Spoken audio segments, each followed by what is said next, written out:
Hallå, Kristoffer från Guiden om elbil. Idag befinner jag mig vid Volvo Studio här i Stockholm där Volvo EX30 finns att beskåda och tänkte att vi ska ta en titt på den här bilen i den här videon. Jag har även fått lovat att jag ska få sätta mig i den här så det ska bli riktigt intressant.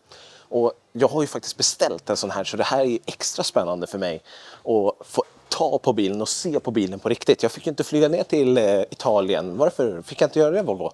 I alla fall, nu står den här. Den försvinner på fredag och då har den här videon släppts på söndag. Så att när ni ser den här videon så är bilen redan borta. Den är i Polen då tyvärr. Men då får vi helt enkelt göra det bästa utav videon nu då och hoppa in i bilen och testa den. Sitta i den i alla fall. Jag ska också säga att det här är en förproduktion. Det finns detaljer som inte riktigt kommer följa med till produktion sen och disclaimer liksom. Jag lovade Volvo att jag skulle säga det.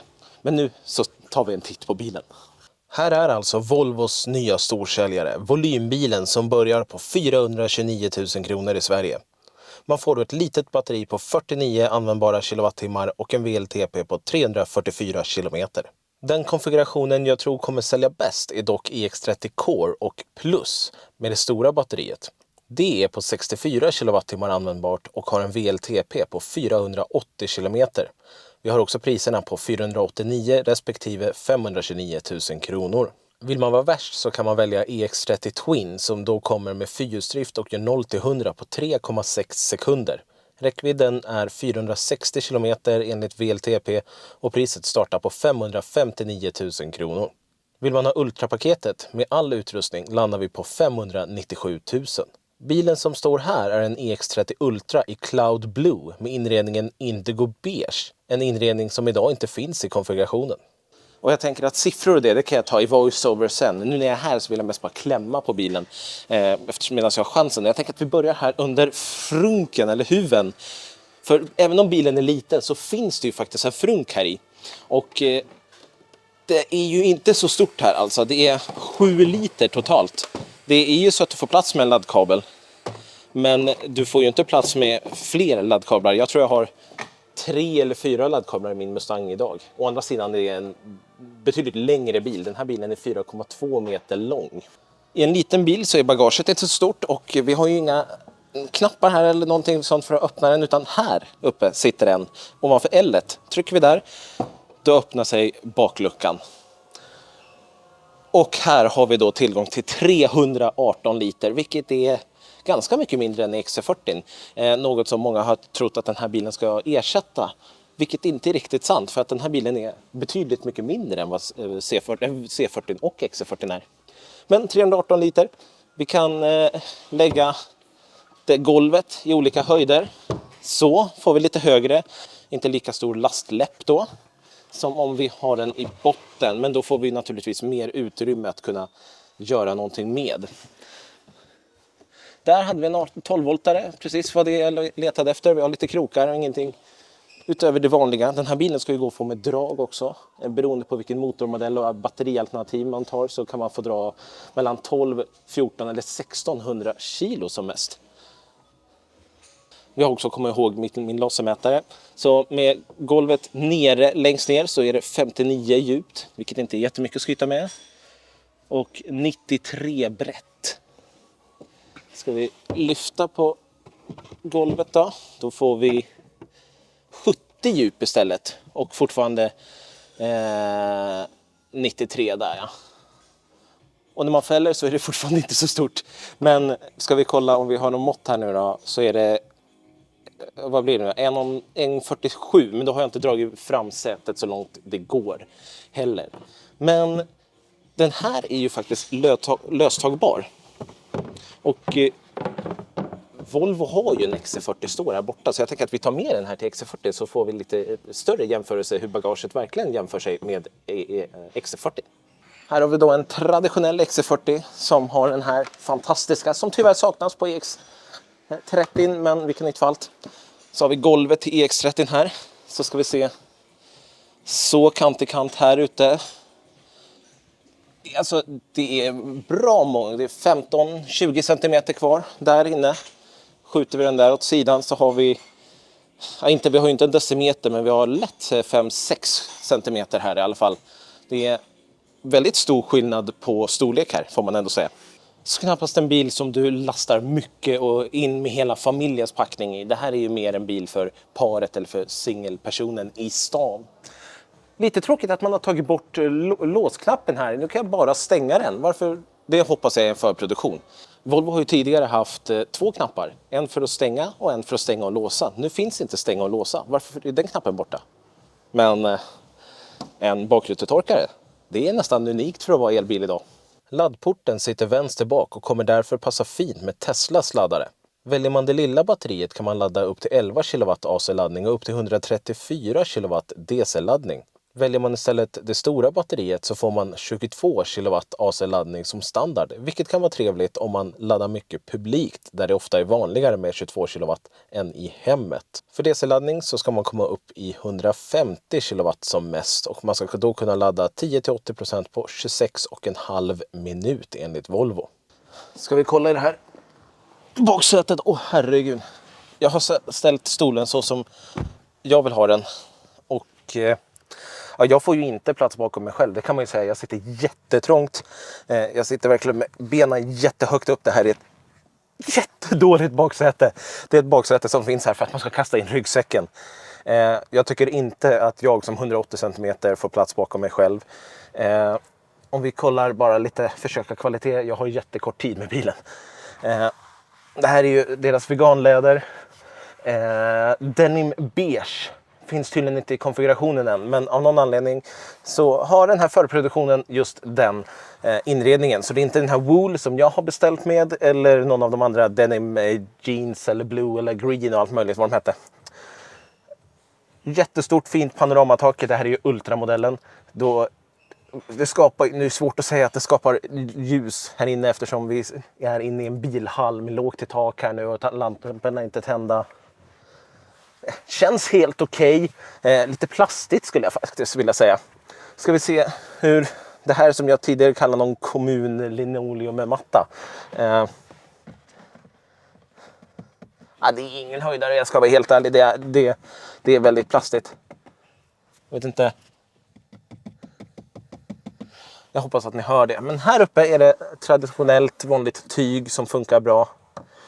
Volvo har ju sparat in väldigt mycket pengar på den här bilen genom att satsa på många olika lösningar. Återvinnat material, ta bort många funktioner, vi ska prata mer om det i framsätet sen. Och skala ner inredningen så att det blir mer minimalistiskt och annorlunda.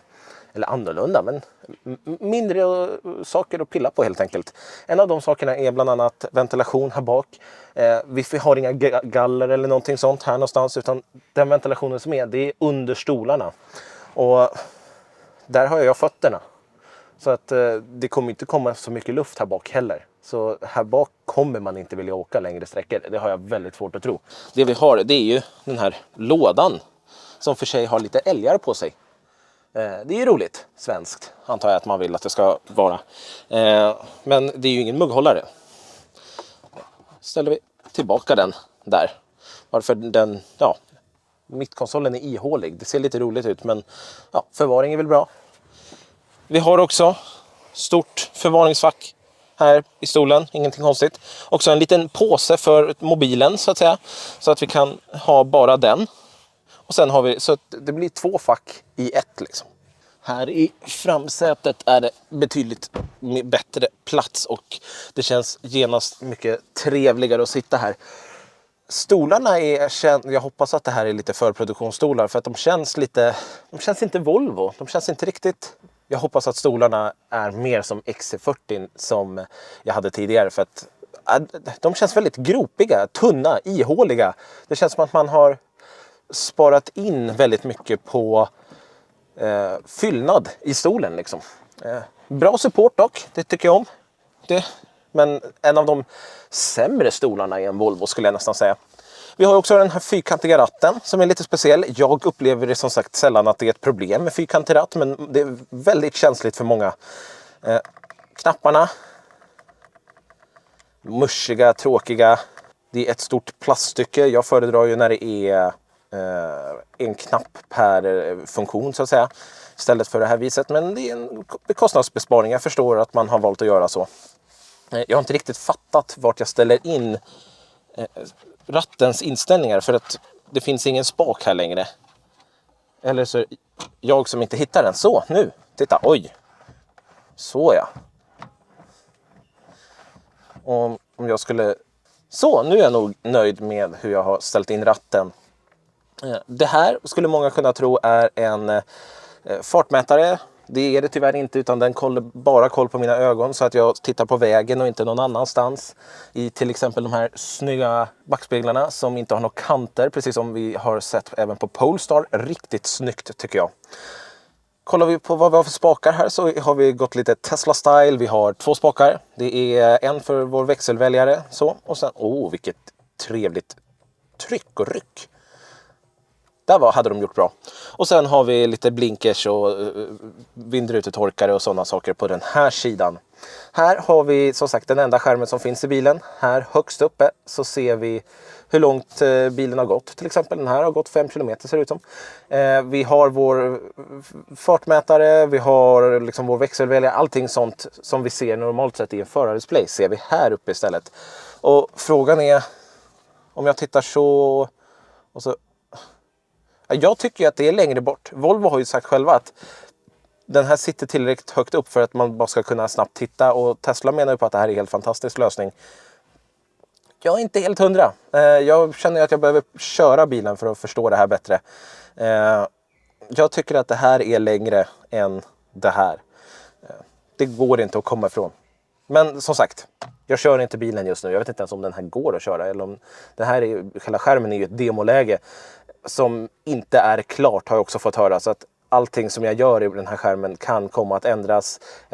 Prestanda och allting. Så att den bilen har dessutom inget internet. Så hur mycket jag än klickar och testar och donar här så får jag inte fram någon Google Maps för att testa respons eller någonting sånt. Utan det är lite som det är.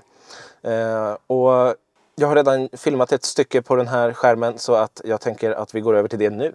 Jag vill börja med att säga att systemet var satt i demoläge och att det här inte är den färdiga mjukvaran. Och det märks. Det är lite laggigt och mjukvaran hänger inte alltid med. Upplever också att det är ett litet släp i responsen. Något de gärna får försöka att få bort innan bilarna kommer ut till kund.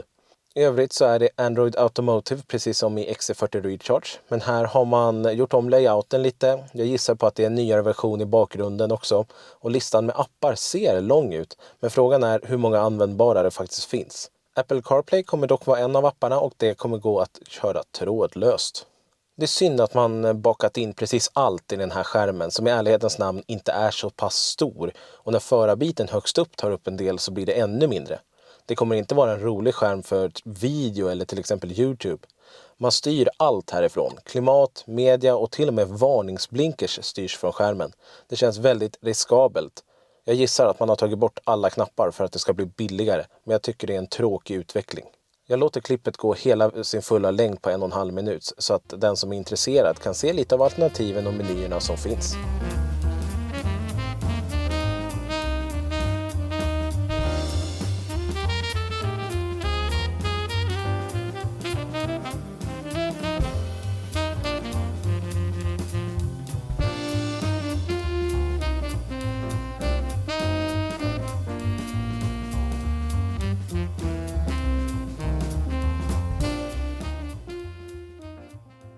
Välkomna tillbaka. Och ska vi ta en titt på kvaliteten i den här bilen då?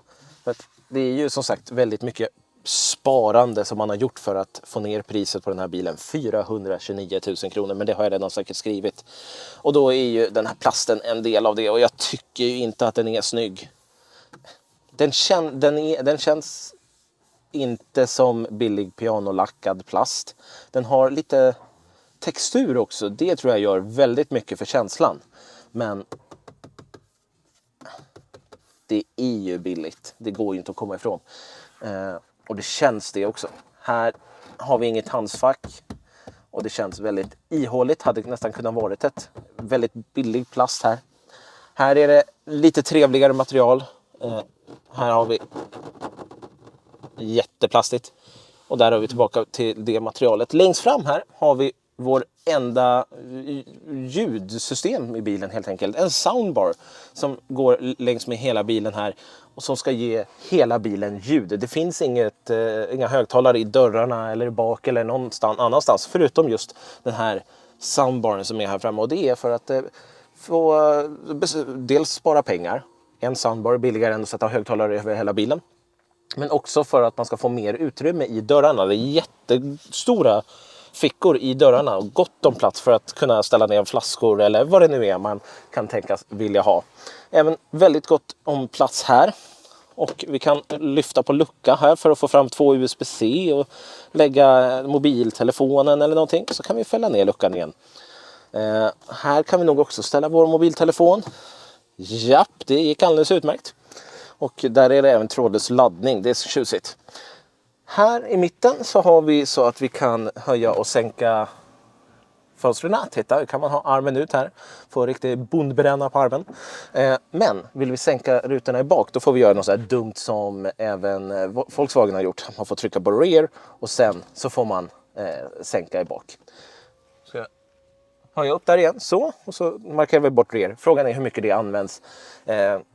Som sagt, jag tycker inte att boxsättet ska användas till mer än för kanske ryggsäck, så att då kanske det inte spelar någon stor roll. Små barn kanske också. Men dryckeshållare, det vill man ju ha, mugghållare. Ja, då trycker vi här så kommer det ut. Och då finns det plats här. Nu ska det normalt sett finnas, titta där kom den också. Så, då har vi plats för 2 mugghållare här. Och så kan vi även trycka en gång. Så låser den sig för en mugghållare. Ifall vi bara har en mugg så finns det ju mening med att ta ut massa space. Och sen kan vi trycka in den helt så att vi får luftigt här igen och bra yta. Det är en smart lösning ändå tycker jag. Som känns ändå rätt normal. Varför gör inte fler så här? Det är ett jättesmidigt sätt att bara få undan saker och ting. Samtidigt som de finns där när man behöver dem. Och 2 kopphållare, det är bättre än i en Polestar 2. Jag nämnde ju också att det inte finns någon handskfacka i den här bilen. Men det finns istället här i mitten istället. Så jag ska bara hitta där. Finns det via skärmen en knapp som gör att man kan öppna handskfacket. Och här kan jag nu fylla med diverse prylar och saker. Det är himla trevligt. Kan vi stänga igen här nu. Bra sikt bakåt ändå också, det är skönt. De här nackstöden går dock inte att fälla som på XC40 utan där är de fasta. Och det är egentligen den första titeln på Volvo EX30 på den här kanalen. Det kommer komma många fler videos på EX30, garanterat. Vi ska testa massor med saker. Jag tror att det här kommer bli en riktig hit här i Sverige. Och som sagt, priser och allting sånt det har jag säkert skrivit eller pratat om i voiceover här. Stort tack till Volvo för att jag fick göra den här lilla inspelningen innan öppningsdags som är om 3 minuter. Ha det fint så hörs vi i en annan video. Hej på er!